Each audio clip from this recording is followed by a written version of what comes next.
आप देख रहे हैं जोहार झारखंड, आपके साथ मैं हूं विवेक। एक बड़ी खबर आ रही है रांची से। पीएलएफआई का एरिया कमांडर गिरफ्तार कर लिया गया है। बड़ी खबर है रांची से, जहां पीएलएफआई का एरिया कमांडर गिरफ्तार किया गया। बादल नाम बताया जा रहा है उस एरिया कमांडर का जिसकी गिरफ्तारी हुई है। रांची के तुपुदाना से एरिया कमांडर अरेस्ट किया गया है। तो एक बड़ी कार्रवाई, बड़ी कामयाबी, खासकर सुरक्षा बलों को, जिन्होंने पीएलएफआई के एरिया कमांडर बादल को गिरफ्तार किया है। और रांची के तुपुदाना इलाके से कमांडर की अरेस्टिंग हुई है, गिरफ्तारी हुई है। झारखंड के शिक्षा मंत्री जगन्नाथ महतो को एयर एम्बुलेंस से चेन्नई ले जाया गया, जहां एमजीएम अस्पताल में उनका ट्रीटमेंट चलेगा। झारखंड विधानसभा के मानसून सत्र के दौरान अचानक मंत्री को सांस लेने में तकलीफ हुई, तो असेंबली से उन्हें तुरंत पारस अस्पताल ले जाया गया, जहां इमरजेंसी वार्ड में उनका इलाज हुआ। कई घंटे तक आईसीयू में रखा गया। लंग्स में संक्रमण की आशंका पर डॉक्टरों ने उन्हें चेन्नई रेफर कर दिया। इससे पहले भी मंत्री जगन्नाथ महतो का कई महीने तक चेन्नई के एमजीएम अस्पताल में इलाज चला था। स्टेबलाइज करने के बाद उनको चेन्नई के लिए भेज दिया गया है, रेफर किया गया, ताकि पहले से ही उनका इलाज चेन्नई में चल रहा था और इसके लिए उनका अच्छे स्वास्थ्य के लिए और अच्छा केयर के लिए उनको रेफर किया गया है। कुछ ऑक्सीजन लेवल भी कुछ कम था सर? थोड़ा सा ऑक्सीजन लेवल कम था, लेकिन हम लोग का ट्रीटमेंट के बाद ऑक्सीजन लेवल में थोड़ा सा इम्प्रूवमेंट आया है। हावड़ा कैश मामले में कांग्रेस से झारखंड प्रदेश कांग्रेस में भूचाल मचा है। पूरे मामले पर कांग्रेस आला कमान सख्त हो गए हैं। चर्चा है कि हेमंत सरकार में कांग्रेस कोटे के 4 में से 3 का पत्ता कट सकता है और इसकी बजाय दूसरे विधायकों को मौका मिल सकता है। लेकिन किन मंत्रियों की कुर्सी जाएगी और किन विधायकों को मंत्री का दर्जा मिलेगा, अभी इस पर सस्पेंस है। हालांकि सूत्रों का कहना है कि इस पर 15 अगस्त के बाद कोई फैसला हो सकता है। पिछले सप्ताह हावड़ा में कैश के साथ 3 कांग्रेस विधायकों की गिरफ्तारी के बाद से पार्टी के अंदर खाने हलचल तेज होती जा रही है। अब देखिए, इस प्रकार के फैसलों पर प्रदेश के किसी नेता को कोई बोलने का अधिकृत नहीं किया गया है। इन सारे विषयों पर हमारे आला कमान के द्वारा निर्णय लिया जाता है और उनके प्रतीक के स्वरूप में यहाँ प्रभारी काम करते हैं। और जहां तक मंत्री कौन होगा नहीं होगा, इस पर मुख्यमंत्री जी का भी एक विशेषाधिकार है। झारखंड के मुख्यमंत्री हेमंत सोरेन ने हावड़ा कैश कांड को लेकर बीजेपी पर निशाना साधा है। इस मामले पर पहली बार वो मीडिया के सामने आए और हावड़ा में 3 कांग्रेस विधायकों की गिरफ्तारी के पीछे बीजेपी पर साजिश रचने का आरोप लगाया। उन्होंने कहा कि उनकी सरकार गिराने के लिए बीजेपी लंबे समय से पर्दे के पीछे खेल कर रही है और इस कांड ने बीजेपी को बेनकाब कर दिया। जो विगत दिनों में प्रयास रहा है झारखंड में, झारखंड के विधायकों के ऊपर, कहा जा सकता है कि ये लोग अपने नापाक इरादों में कामयाब नहीं हो पाए और चीजें आप लोगों के सामने हैं।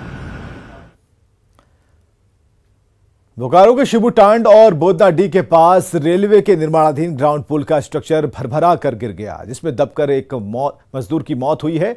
नेपाल में तो उसकी नाम बताया जा रहा, जबकि 3 मजदूर गंभीर रूप से घायल हुए हैं। इस अंडरपास का निर्माण कृषि इंफ्राटेक कंपनी करा रही है और उसका ठेका कोलकाता की कंपनी डाज इंफ्राटेक को दिया गया था। लेकिन लापरवाही और मानकों के उल्लंघन के चलते रॉड का भारी भरकम स्ट्रक्चर मजदूर के ऊपर जा गिरा। जेएमएम ने मृत मजदूर के परिजनों को 25 लाख का मुआवजा देने की मांग की है। लोहा अचानक घूम गया। लोहा लड़का लोग नीचे बांध रहा था, ऊपर में कुछ आदमी बांध रहा था, नीचे भी बांध रहा था। हम लोग ऊपर में बाहर में रड बेंड कर रहे थे ऊपर तरफ। लोहा बांधते बांधते अचानक पलटी मार गया। नीचे कितने लोग थे? 5-6 आदमी थे और बांध रहा था, लेके आ रहा था। कितना आदमी मरा? एक। क्या नाम है उसका? नेपाल महतो।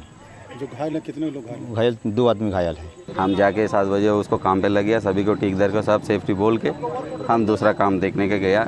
5 बजे भी ठेकेदार को फ़ोन किया, वो बोला सर ठीक ठाक काम चल रहा है। आपने 10 मिनट फ़ोन किया, सर राड गिर गया, ऐसा थोड़ा इंजर लग गया। मैंने बोला तुरंत इमीडिएटली हॉस्पिटल में भेज दो। उसका जो है स्पॉट डेथ हो गया, वहीं पे मृत्यु हो गया और लगभग 4-5 आदमी घायल भी है, जिसका अभी जो है इलाज लोग करवा रहा है।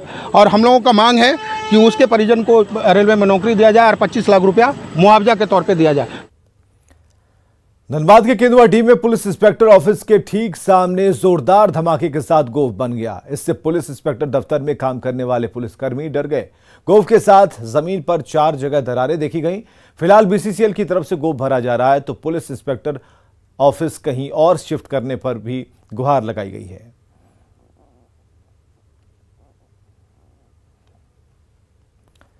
धनबाद के अमलखोरी में बालाजी स्टोन के पत्थर खान में हैवी ब्लास्टिंग के खिलाफ उग्र ग्रामीणों ने जमकर हंगामा किया। उनका कहना है कि हैवी ब्लास्टिंग के चलते उनके घरों में दरार पड़ रही है और हादसे हो रहे हैं।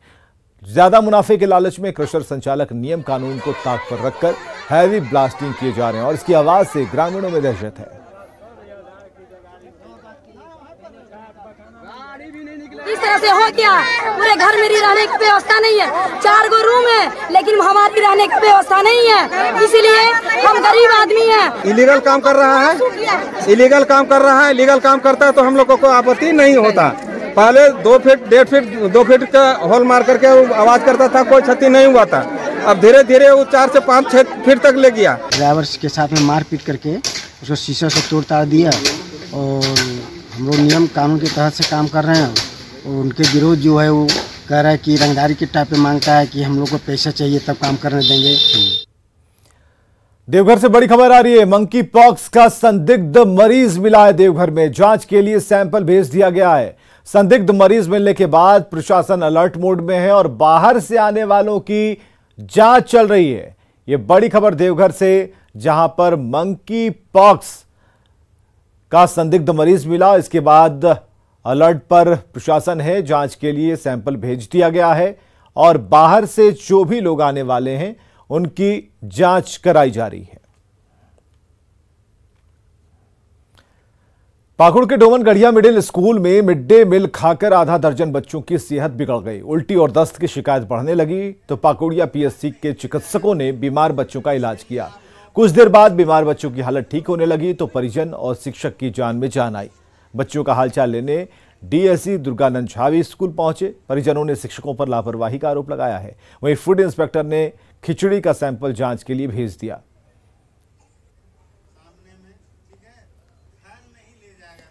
फर्जी दस्तावेज पर एक्टिवेटेड सिम इन दिनों रांची पुलिस और साइबर सेल के लिए बड़ी चुनौती बन गया है, क्योंकि फर्जी सिम के जरिए साइबर अपराधी धड़ल्ले से भोले भाले लोगों को चूना लगा रहे हैं, जबकि कई शातिर गिरोह फर्जी दस्तावेज पर एक्टिवेट सिम का इस्तेमाल थ्रेट कॉल के लिए कर रहे हैं। हाल के दिनों में कई अपराधियों की गिरफ्तारी से फर्जी दस्तावेजों पर सिम इशू करने के कई मामले सामने आए हैं। अपना एक सिम जो खरीदने जाते हैं, आप इंश्योर कर लीजिए कि आपसे मल्टीपल टाइम आपका अंगूठा ना लगाया जाए, आपका मल्टीपल टाइम आपकी फोटोग्राफी लाइव फोटोग्राफ जो क्लिक होता है सिम खरीदने वक्त वो मल्टीपल टाइम्स क्लिक ना किया जाए। अगर ऐसा किया जा रहा तो आप सतर्क हो जाइए। या जो भी मोबाइल का व्यवसाय करने वाले लोग अगर गलत तरीके से सिम को सेल कर रहे हैं, बिना प्रॉपर वेरिफिकेशन के, बिना प्रॉपर डॉक्यूमेंट्स लिए, बिना प्रॉपर एसओपी का पालन किए, तो उनको चिन्हित कर करके हम लोग कार्रवाई करेंगे।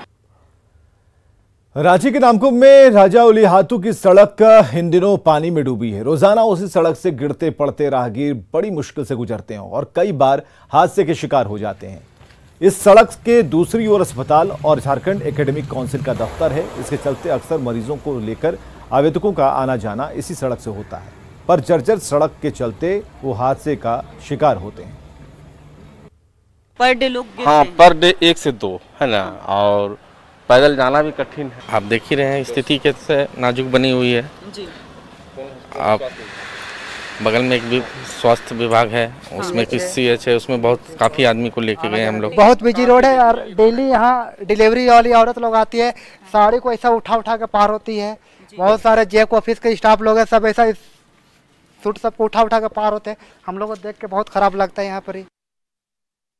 झारखंड में मॉनसून ने दस्तक दे दी है। अब जाहिर सी बात है, मॉनसून है तो बरसात तो होगी ही, लेकिन बरसात के बाद राजधानी रांची की सड़कों का हाल क्या होता है वो साफ तौर पर ये तस्वीर बयां कर रही हैं। इन तस्वीरों को देखने के बाद ये समझ पाना बेहद ही मुश्किल है कि सड़क में गड्ढे हैं या गड्ढे में सड़क है, क्योंकि स्थिति जो है वो यही बनी हुई है। इतना पानी भर गया है कि रास्ते में लोगों को आने जाने में भी काफ़ी दिक्कतों का सामना करना पड़ रहा है। तो बिल्कुल जैसा कि आपने तस्वीरों के माध्यम से भी देखा और हम आपको दिखा देते कि हमारे पीछे जो है वो झारखंड एकेडमिक काउंसिल का बिल्डिंग है, यानी शिक्षा विभाग के तमाम बड़े आला अधिकारी जो उनका रोज आने का सिलसिला इस बिल्डिंग में लगा रहता है, इस रोड से ही आते हैं। और जैसा उन्होंने भी बताया कि शिक्षा मंत्री भी जब जैक अपना रिजल्ट घोषित करता है तो शिक्षा मंत्री को भी यहाँ पे आना पड़ता है, लेकिन उसके बावजूद अभी तक किसी भी अधिकारी या किसी भी मंत्री तक जो है इस रोड के हाल की जो इस रोड का हाल बना हुआ उसे लेकर के अभी तक किसी भी मंत्री या विधायक ने इसकी सूद नहीं ली है। ताकि इसकी वजह से लोगों को जो है काफ़ी दिक्कत हो रहा है, जल भराव हो गया है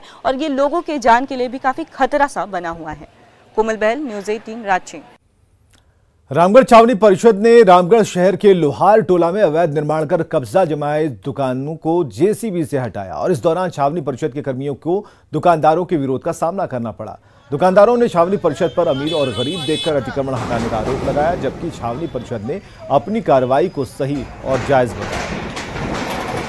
ये मान के चलिए कि रोड इंक्रोचमेंट का मामला है और छावनी में रोड इंक्रोचमेंट कहीं से भी हम लोग लीगली नहीं देखते हैं और अगर ऐसे बार बार दुकान बनते जाएंगे तो रोड छोटा होता जाता है। यहाँ पे ऑलरेडी लोहार टोला में हमेशा जाम की समस्या बनी रहती है, तो इसके लिए ये जो नया कंस्ट्रक्शन है, कल रात से मुझे मैसेजेस आ रहे थे। मन हटनी चाहिए, बशर्ते दो नीति के द्वारा नहीं, दो तरह के नीति बनाकर अतिक्रमण को हटाकर किसी गरीब को, मजदूर को, एक महिला को कुचलने का यह प्रयास कर रही है जो बेचारी पेट भरती थी अपनी यहाँ।